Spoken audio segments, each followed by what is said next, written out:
दोस्तों, दिनाक्षी short hand में आपका स्वागत है। अगर आप चैनल पर नए हैं तो चैनल को सब्सक्राइब करें और बेल आइकन ज़रूर दबाएं। आज की संपादकीय डिक्टेशन 772 शब्दों की एक डिक्टेशन रहेगी जो कि 80 शब्द प्रति मिनट की गति से बोली जाएगी। अगर आपको उस डिक्टेशन की स्पीड को 100 शब्द प्रति मिनट करना हो तो आप YouTube पर स्पीड के ऑप्शन में जाकर स्पीड को 1.25 कर सकते हैं। इस डिक्टेशन की डेमो आउटलाइंस आप हमारे टेलीग्राम ग्रुप से प्राप्त कर सकते हैं। और अगर आपको इस संपूर्ण संपादकीय मैटर की सभी एडवांस आउटलाइंस और वाक्यांश की आवश्यकता है तो आप हमारा स्पेशल पेड बैच ज्वाइन कर सकते हैं। हमारे पेड बैच में दी गई एडवांस आउटलाइंस और वाक्यांश की सहायता से आप शॉर्ट हैंड को 120 प्लस की गति में लिखने में सक्षम होंगे। इस बैच को ज्वाइन करने के लिए आप डिस्क्रिप्शन बॉक्स में दिए गए मोबाइल नंबर पर व्हाट्सएप कर सकते हैं। तो चलिए डिक्टेशन को स्टार्ट करते हैं। डिक्टेशन 5 सेकंड बाद स्टार्ट होगी।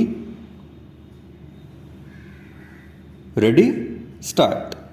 एक ऐसे समय जब केंद्र सरकार की विभिन्न एजेंसियां भ्रष्ट तत्वों के विरुद्ध अभियान छेड़े हुए हैं, तब केंद्रीय सतर्कता आयोग यानी CVC की यह शिकायत चिंतित करने वाली है कि उसकी ओर से विभिन्न विभागों के 55 भ्रष्ट अधिकारियों को दंडित करने की जो सलाह दी गई थी उस पर अमल करने में विलंब हो रहा है। इस मामले में कटघरे में खड़े किए गए संबंधित विभागों अथवा केंद्र और राज्य सरकारों को बिना किसी देरी के यह स्पष्ट करना चाहिए कि इन अधिकारियों के खिलाफ कार्यवाही करने में क्यों विलंब किया जा रहा है। इस विषय पर सरकारों को चेतना ही होगा, क्योंकि CVC की शिकायत उनकी उस प्रतिबद्धता पर सवाल खड़े करने वाली है जिसके तहत बार बार यह कहा जाता है कि भ्रष्टाचार को सहन नहीं किया जाएगा। सरकारों को यह देखना होगा कि कहीं ऐसा तो नहीं कि जिन अफसरों को भ्रष्ट अधिकारियों के खिलाफ कार्यवाही करनी है वही उन्हें बचा रहे हों। इस अंदेशे का कारण यह है कि अतीत में यह खूब देखने को मिलता रहा है कि अधिकारी आमतौर पर अपने भ्रष्ट सहयोगी साथियों को बचाने का काम करते हैं। यदि यह स्थिति अभी भी है तो इससे अधिक दुर्भाग्यपूर्ण और कुछ नहीं हो सकता। जब कभी भ्रष्ट अधिकारियों के खिलाफ कार्यवाही में विलंब होता है तो ऐसे अफसरों और कर्मचारियों का दुस्साहस तो और अधिक बढ़ता ही है। इसके साथ ही यह आभास भी होता है कि केंद्रीय सतर्कता आयोग भ्रष्टाचार पर अंकुश लगाने में समर्थ नहीं। CVC की ओर से जारी वार्षिक रिपोर्ट में कुछ ऐसे मामलों का भी जिक्र किया गया है जिनमें आय से अधिक संपत्ति जुटाने के मामले में फंसे अधिकारियों के खिलाफ कार्यवाही करने के स्थान पर उनके विरुद्ध चल रहे मामले को ही बंद कर दिया गया।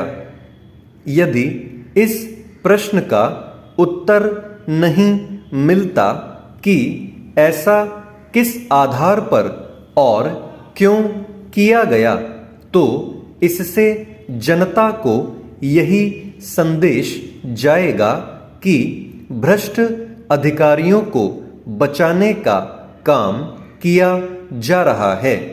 नीति और नैतिकता का यही तकाजा है कि जिन मामलों में सीवीसी की सिफारिश को नहीं माना गया उनमें यह स्पष्ट किया जाए कि ऐसा क्यों नहीं किया गया।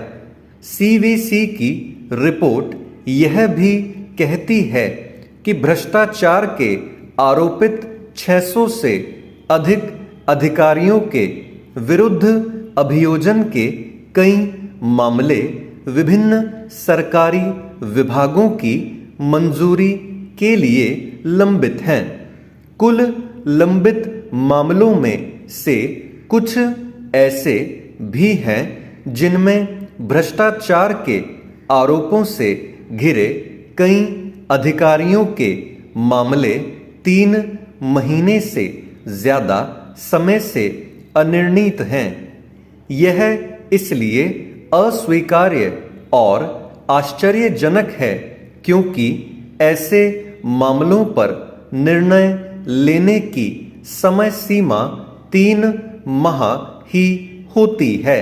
चेंज विभिन्न खेल प्रतियोगिताओं में बेहतर प्रदर्शन करने वाले बिहार के खिलाड़ियों को राज्य सरकार की ओर से सम्मानित किया जाना खेलों को बढ़ावा देने की दिशा में अच्छा प्रयास है।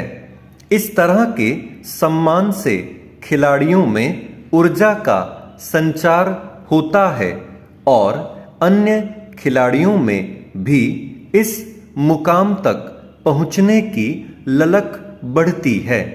बिहार में खेल के विकास के लिए तेजी से काम चल रहा है, लेकिन अंतर्राष्ट्रीय स्तर के खेल आयोजनों की बात करें तो बिहार का प्रतिनिधित्व नहीं के बराबर है।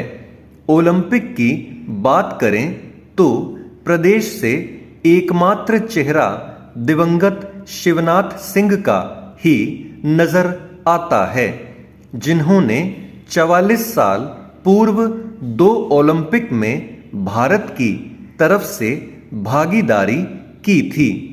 प्रदेश में उनके जैसे खिलाड़ी तैयार करने की दिशा में लक्ष्य निर्धारित कर कार्य करने की जरूरत है। वैसे राज्यों की खेल नीति का अध्ययन हो जहां के खिलाड़ी अंतर्राष्ट्रीय स्तर पर ख्याति पा रहे हैं, खासकर हरियाणा, पंजाब, महाराष्ट्र जैसे राज्य। हाल में 3 दिवसीय खेल कॉन्क्लेव भी हुआ था, जिसमें खेलों को बढ़ावा देने के लिए विस्तार से चर्चा हुई थी। स्थिति में सुधार के लिए सबसे महत्वपूर्ण बात यह है कि संसाधनों को बढ़ाया जाए। जरूरी संसाधनों की व्यवस्था होगी तो अपना बिहार भी खेलों में अव्वल होगा। राज्य में एकलव्य ट्रेनिंग सेंटर तो है, लेकिन उसकी सतत मॉनिटरिंग की जरूरत है। ग्रामीण स्तर पर खेलों का प्रखंड एवं जिला स्तर पर आयोजन होना चाहिए। जिन बच्चों में प्रतिभा दिखे उन्हें बेहतर प्रशिक्षक एवं माहौल दिए जाएं। अभी हुए राष्ट्रमंडल खेलों में देश को पदक दिलाने वालों में सर्वाधिक खिलाड़ी ग्रामीण परिवेश के ही हैं। खेल मैदान की बात की जाए तो राजधानी पटना को छोड़कर अन्य जिलों में वैसा स्टेडियम नहीं है जहां खिलाड़ी अपनी प्रतिभा को निखार सकें। राजगीर में अंतर्राष्ट्रीय स्तर पर क्रिकेट ग्राउंड निर्माणाधीन है।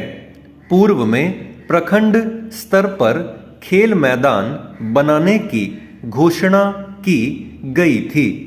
खेल को केवल खेल दिवस तक सीमित नहीं रखना चाहिए। जिन खेलों में बिहार के खिलाड़ी राष्ट्रीय स्तर पर अपनी प्रतिभा का लोहा मनवा रहे हैं, वैसे ही खेलों पर विशेष ध्यान देने की जरूरत है।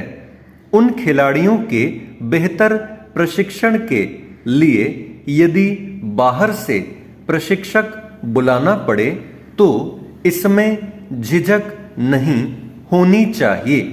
तदनुसार व्यवस्था जरूरी है। स्टॉप।